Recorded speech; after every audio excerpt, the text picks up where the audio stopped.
Kita lihat Sayyidina Umar bin Khattab radhiyallahu anhu ardhah. Beliau yang ketika datang utusan-utusan daripada kabilah-kabilah Arab, datang utusan-utusan daripada negara-negara yang baru ditaklukkan oleh Syekh Umar bin Khattab, mereka mendapatkan Syekh Umar dalam badan tidur di atas jerami, bukan dengan bantal, tapi tidur begitu saja. Kenapa demikian? Karena beliau setelah menjabat sebagai Amirul Mukminin, beliau tidak pernah tidur dengan sengaja, tidak pernah meletakkan kepalanya di atas bantal untuk istirahat. Apa kata beliau? Kalau aku tidur di malam hari, berarti aku telah menyia-nyiakan hakku. Tapi kalau aku tidur di siang hari, berarti aku telah menyia-nyiakan hak rakyatku.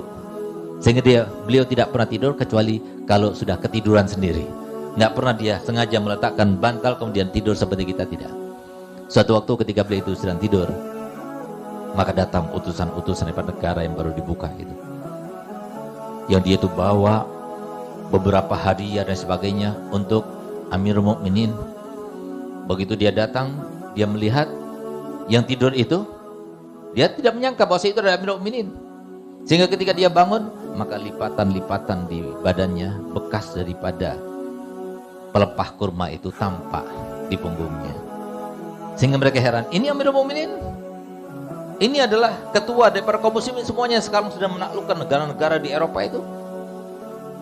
Iya, itu adalah Amirul Mukminin. Sehingga ketika beliau bangun, beliau katakan, kunna azilla fa'azzana al-islam, faman talaba al-izzata biwar islam azallahullah. Kita ini dulu adalah orang-orang hina, kemudian datang Islam, Islam itu memuliakan kita. Maka barang siapa yang mencari kemuliaan bukan melalui Islam, maka Allah akan menghinakannya. Sehingga itu terkait dan sinkron dengan ayat yang telah turun dan ditetapkan serta diabadikan dalam Al-Quran, fa innal izzata lillahi jami'a. Kemuliaan itu datangnya daripada Allah, bukan kita itu meneko-nekonya atau berusaha mencarinya, mempromosikannya, tidak. Datangnya daripada Allah SWT. Dia tidak peduli dalam keadaan bagaimanapun, dia tidak peduli. Saya Umar bin Khattab, ketika dia itu sudah merasa dirinya sudah mengalahkannya, nafsunya sudah mengalahkannya, ketika dia itu merasa bahwa dia itu lebih baik dari satu orang saja, maka apa yang dilakukannya? Dia pergi ke rumah seorang janda. Kemudian apa yang kalian butuhkan? Ada air? Kalau tidak ada, berikan tempatnya. Ambil tempayannya, kemudian dia pergi untuk ambil tempat air, lalu diangkat di atas kepalanya. Di depan orang semuanya. Siapa dia? Amirul Mukminin Umar bin Khattab.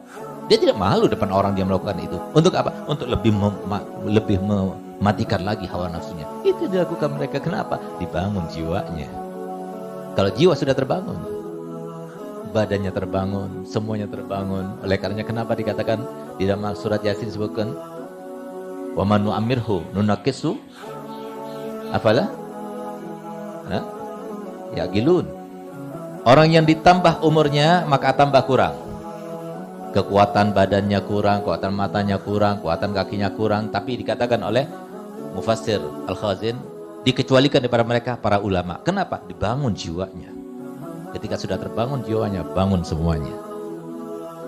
Sehingga tidak bisa disamakan dengan yang lainnya. Ini yang perlu kita perlukan.